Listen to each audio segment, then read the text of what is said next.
Hello there and a very good evening to you. Welcome to TV47 Weekend of April 2023. To top 3 picks just for you.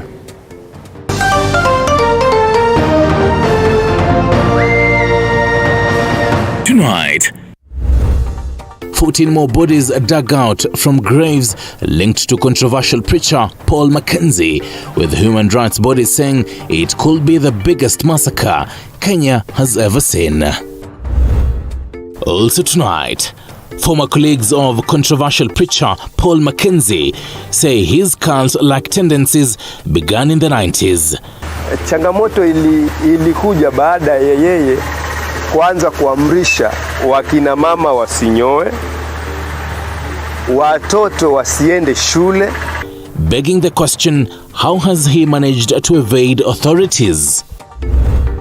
Plus, Azimio says it is likely to go back to protests after Labor Day as the government insists there will be no handshake.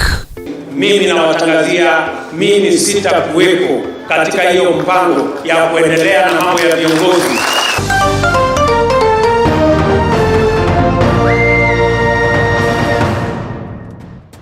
Catherine Simolo is on the sign language interpretation. I'm yours truly, Stanley Nyerungete. You can always talk to us on our social media platforms. Later on at the tail end of the bulletin, we'll be cracking some ribs with Austin and basically, cracking those particular ribs. Now, 14 more bodies of people believed to be victims of controversial pastor Paul Mackenzie's church were dug out of graves on the 800-acre piece of land in Shakahola village, Kilifi County, as the search entered day 2. In one of several graves were the bodies of seemingly 5 family members, a father, mother, and their 3 children. The discovery of the 14 bodies brought to 21 the number of bodies found since the search began on Friday. At the beginning of the exercise, the authorities had a total of 32 sites to dig up by the close of operation on Friday.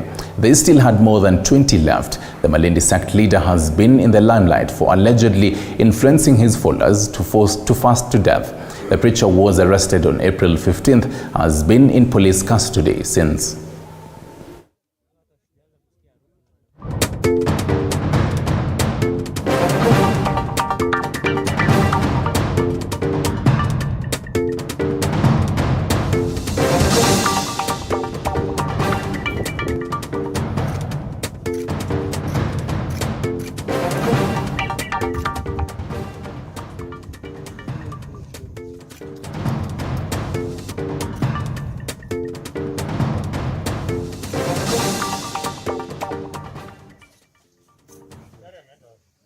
Now, meanwhile, the controversial Malindi preacher Paul Mackenzie, whose cult-like teachings have caught global attention and led to the deaths of followers who fasted to heaven, arrived in Malindi in the 90s to be a taxi driver. Here now are the tales of those closest to him from way back.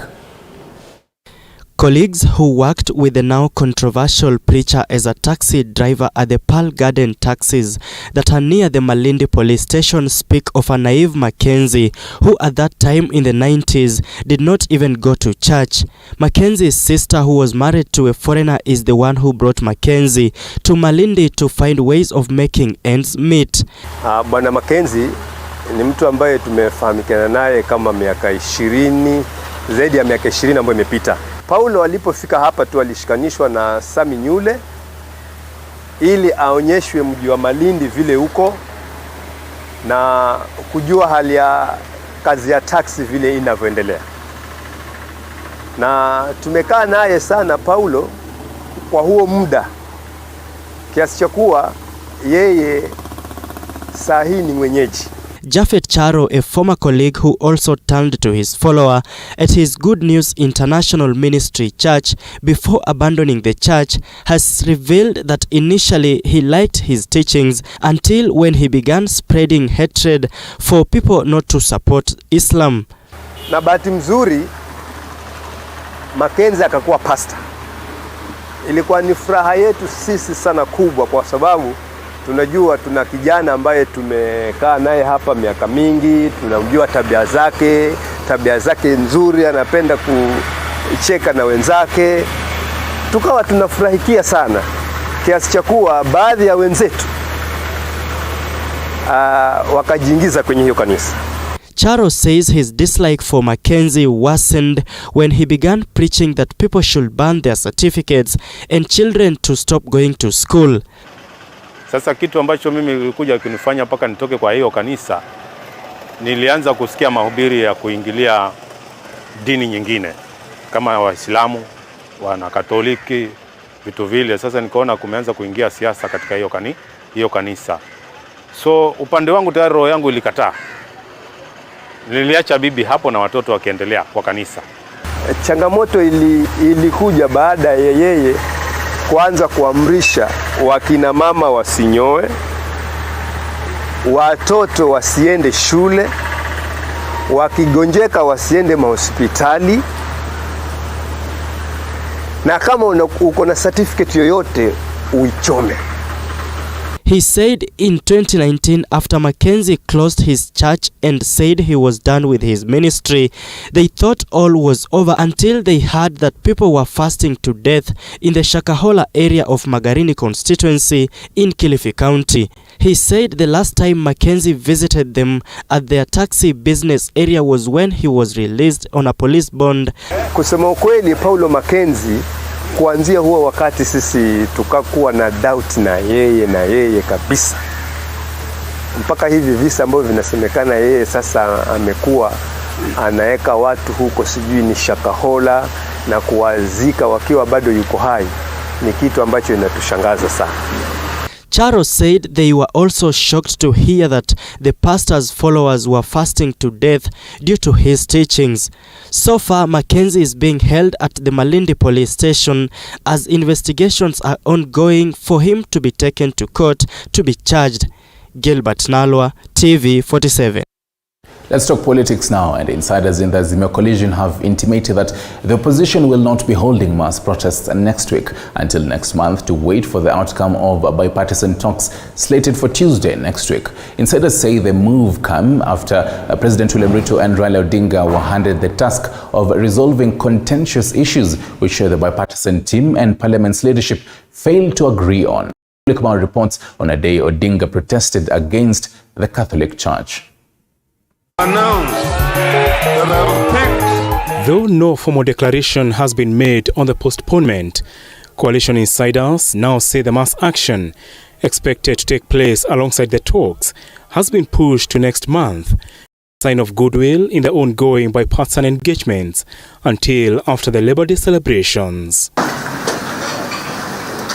The return of Azimio demos is however premised on the ongoing informal engagements on the bipartisan talks, a collapse of consensus on the contentious issues, among them whether the process should be parliamentary or not, and the terms of reference will take Azimio back to the streets.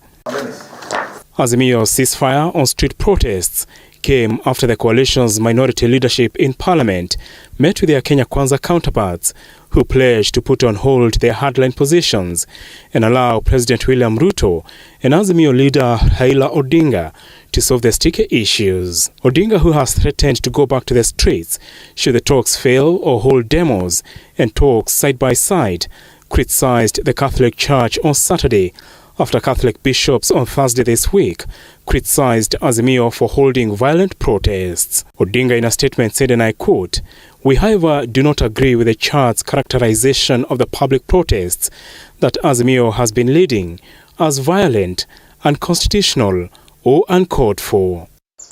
We have to respect court decisions, and where one disagrees, he or she should seek a non-violent legal review of the judgment.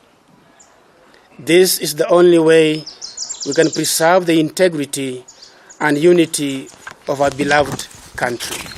On the audit of servers, which the bishops termed as unnecessary, given it was settled by the court, Odinga says, and I quote, "The push for forensic audit is guided by a core doctrine of Christianity, which is a belief in the truth, the whole truth, and nothing but the truth," saying the coalition is guided by the book of John, chapter 8, verse 32. That the Supreme Court of Kenya gave its judgment in regard to the winner of the recent presidential elections. That decision has to be upheld Otherwise, we run the risk of becoming a lawless society. The server issue is among the 4 contentious demands by Azimio, which the bipartisan team handed to Odinga and the president. Political observers are keenly watching to see whether the 2 leaders will meet. Apol Kamau, TV47. And President William Ruto has continued with his development tour in Meru County as part of his reward the people of Meru County of election victory. The president, who commissioned a number of projects, promised to revive the Mira sector, construct multi-million road projects, and at the same time announced plans to double funds allocated to tertiary institutions. The head of state, whose government is currently witnessing political instability, chided Azimio boss Raila Odinga for pushing the handshake deal. Paul Kirobe with the details. If you could start like just a sample, like this is Kisima coming to Tunisia all the way to Wiri. His latest development tour in Meru County, President William Ruto landed with a bag full of goodies for the people of Meru. The head of state commissioned a number of projects to Meru residents, among them the Kirwaburi Irrigation Development Project that will benefit more than 5,000 farmers, putting in place a new regulation reducing Mira levies to boost earnings, among others. Hiyo sheria itaondoa sasa ile malipo nyingi ambayo inaharibu bei ya miraa na kuweka duni ile pesa inafikia wakulima. Tukiondoa hizo levies, tuondoe hizo fees, biashara ya miraa itasonga mbele. Wameanza kuingilia tena kwa hii kilimo cha miraa. Hapa kutoka umea zaidi Castro. Na kama hakuna haja ya mtu mwingine kuanza kuingilia hii kilimo, na ni kilimo ambacho kimeweza kuhalalishwa na ni kilimo ambacho kinasaidia watu. Ndio maana tuna population yetu hapa. The president used the platform to lash out at the Azimio leader Raila Odinga over his plans of continuing with the demonstrations. After Ramadan, he asked residents of Meru not to heed Raila's call and instead help the country to address food challenges. Safari ya kupunguza gharama ya maisha imeanza, na safari ya kupunguza bei ya vyakula imeanza, na mtaona mambo wakati tunaendelea. Tulikuta bei ya unga ikiwa 230. Saa hii ilifika by last week 170. By this week tukienda mbele mtaona bei tofauti tukielekea mbele 150 ikiteremka, kwa sababu tunataka kuhakikisha kwamba kila Mkenya anaweza kulisha familia yake. Hakuna wakati itafika tuwekelee masufuria kwa kichwa. Hiyo sio tabia ya watu wa Meru. Kwa hivyo sisi rais tumesema tuwekelee masufuria kwa kichwa, atuendi kwa barabara kuandamana, tunataka ukuja mara nyingi utuletee maendeleo hapa Meru. Rais ukijaribu kusalimia yule mtu anaitwa Tinga, sisi tutaama kabisa na tukutoke kwako na tuende kabisa. Ama namna gani? Kwani mnataka rais afanye handshake na yule mtu? Mnataka maji na barabara ama ni handshake? Ruto, who was accompanied by his close allies, including Agriculture Cabinet Secretary Mithika Linturi, Meru Governor Kawira Mwangaza, and MPs led by Majority Leader Kimani Ichung'wah, he announced plans to double funds allocated to tertiary institutions to address challenges, more so the issue of resources. Wiki ijayo, ili wale ambao wanaenda katika TVET kuanzia mwezi wa 5 na wale ambao wataenda katika universities zetu kuanzia mwezi wa 5, we are going to have a new and different and comprehensive funding mechanism for all our higher education learning. Other goodies Meru County residents were promised is the completion of the 400-kilometer roads within Meru County that were never completed in the previous administration, construction of 8 mega dams in Meru at a cost of 30 billion Kenya shillings. He also pledged to allocate 50 million Kenya shillings to Meru Level 4 Hospital and 500 million Kenya shillings to Meru Level 5 Hospital. Paul Kirobi, TV47. And from Meru County to County 001, Day 2 of Eid celebrations in Mombasa had on Saturday morning been disrupted following a heavy downpour, leading to a floods traffic snarl-up along the Mombasa-Nairobi highway, with some settlements within the outskirts of Mombasa being flooded. As a result of the forecast made, this is as a result of a forecast made by the Kenya Meteorological Department. The weatherman had outlined Mombasa among other regions expected to receive heavy downpours towards the end of April. The forecast is now vivid as normal businesses had on Saturday been halted for the better part of morning hours when the roads within and around the city got marooned by rainy water. The results affected the Muslim Eid ul-Fitr celebrations as believers led by the Mombasa Governor Abdul Somad Nasir were forced to change the prayer venue from the Ronald Ngala grounds to the Maimon Mosque to evade the rain. Eid ni siku tatu, kwa hivyo tuendelee inshallah na Mwenyezi Mungu atujalie nchi ambayo itakuwa na upendo, amani. The situation was even worse in most of the city's outskirts, with most of the residential areas being flooded. Miaka mingi nimekuwa na watu kuteseka kila mwaka mvua inaponyesha. Sasa kama sasa maji yamejaa ndani ya nyumba za watu, kama mama wanapika mandazi sasa hali yake muone vile alivyo. Akitoka pale kwa salama kweli, si magonjwa pia kwa ndani. Pindu pia tunatarajia sasa. Maana sasa uchafu wote kama mapampers yote yamerudi ndani ya nyumba zetu. The victims have put a blame on what there is a poor drainage within the region, crying foul of the dangerous line behind the floods, including waterborne infections. Maji imekesha usiku mzima hii, alafu ndani kuna stima. Vitu zimeharibika hivi na watoto jamani wamepeleka kwa majirani. The scenario was terrible in and around the mainland as the floods caused a huge traffic snarl-up from the Sultan Hamud station all the way to Changamwe, affecting those going into and out of the coastal city. Paul Munio, TV47, Mombasa. Now listen to this next story. Police in Matungulu sub-county are hunting down 5 men suspected to have been involved in a robbery incident that happened in the wee hours of Friday morning at Delta Petrol Station near Nguluni Market in Matungulu sub-county. Listen in. 7 minutes past 2 a.m. Friday morning, these 5 men are seen making their way into Delta Petrol Station, according to this CCTV footage obtained by TV47. 2 of the 5 are seen donning police regalia while escorting another man. According to the attendants we spoke to, the fake officers forced the attendants on duty and a watchman to lie down and later locked them in a toilet. Mwendo wa saa 8 usiku kulikuja 3 gentlemen ambapo walikuwa wamedress as police officers, ambapo walipata one of my colleague ambaye alikuwa forecourt. Wakamsalimia ambapo walikuwa na mtu ambaye alikuwa amekaa ni kama amepigwa. Wakamuuliza na kuuliza, ni wewe unaweza kuwa umepiga huyu? Then he responded, hapana. Then wakamuuliza, askari soja ako wapi? Then the colleague called the soldier. Akati alimuita soja akaulizwa, wewe ndio umepiga huyu? Nasikia amepigiwa hapa Delta. Then the soldier akasema hapana. Tukaanza kusikia sauti zikigonga huko ndani kwa staff room. Wakagonga. After hapo baadaye tukasikia mtu wa motorbike amekuja akaanza kuitana soja. It is reported that the boda rider who came to fuel reported the matter to officers in Nguluni police station who came to the rescue of the workers but found the robbers had fled. Kuenda tulikuwa tumelala pale, tulisikia maaskari wamekuja wakiitana. Ndipo nilisikia akitana soja, nikaamka nikaangalia kwa mlango wa choo. Kuangalia nikapata ni askari.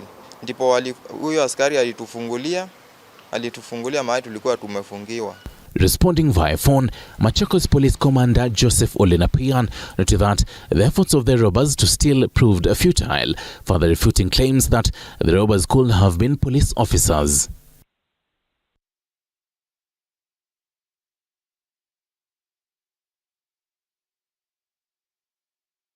The Rural Private Hospitals Association, RUFA, of Kenya have given the National Health Insurance Fund, CIC, and Britain 10 days to pay 5 billion Kenyan shillings of unpaid funds, or else they transfer the new bills to patients, which will cost them 1,000 Kenyan shillings per visit. Elizabeth Atieno now reports. Kenyans residing in rural areas will soon be forced to dig deep into their pockets in a bid to access quality health services at private hospitals in those areas. This is after the Rural Private Hospitals Association (RUFA) on Saturday announced that they are yet to receive funds amounting to 5 billion Kenya shillings from various insurance companies like NHIF, CIC and Britam. Therefore, because all our attempts to solve this matter in an amicable manner have failed, we are activating clause 2.13 of our contract with NHIF, which talks about top-up payment. It says that for any uncovered medical claims, on consent, the hospital may request the beneficiary to top up payment. Speaking at a press conference at KMA Center in Nairobi, RUFA chairman Dr. Brian Lishenga said since December 2022, only 30% of claims under CIC and Britam Insurance Consortium have been submitted, a situation that has caused a struggle among service providers whose workers have gone for 3 months without salaries. Hospitals are closing every day, and especially in the rural parts of Kenya, hospitals are closing. Workers have gone for 3 months or more without salaries. Auctioneers are at the doors of hospitals. Most of the hospitals where our people are visiting in rural areas, whether they are public hospitals or they are private hospitals, don't have drugs, don't have essential commodities. The hospitals are now in a dire situation. If the impasse between NHIF and RUFA intensifies, the affected patients will from 1st May incur charges on Linda Mama and Edu Afya medical schemes, which will also affect police officers who depend on the services. From 1st of May, if these claims are not settled, the contract is very clear, they must be settled within 90 days. Today we are talking 6 months, we are talking 8 months. We are for Linda Mama. We are talking since 2019, claims have not been paid. If these are not settled within the next 10 days, we have no option. In order for us to keep hospitals open, we have now to start asking Kenyans to go into their pockets so that we can be able to pay our workers, so that we can be able to buy drugs, so that when you go to hospital, you can be guaranteed that you will come out safely. This, however, is not the first time that NHIF and private health facilities have been involved in a scuffle. On the 28th of January 2022, the Kenya Association of Private Hospitals threatened to reject all NHIF patients, citing unfavorable terms of engagement after NHIF revised downwards the amount of money it pays for claims lodged on private facilities. The cost of services such as dialysis and surgical services was significantly slashed to about 50%. However, on the 31st of January 2022, NHIF, Ministry of Health and stakeholders in the private and faith-based health sector held a meeting where they reached a temporary consensus to continue offering services. Today, we are aware that Government of Kenya has not remitted to NHIF 24 billion shillings through these various schemes that are run by government. We are appealing to the government, as you budget for this next financial cycle, please release money to NHIF so that hospitals can get money.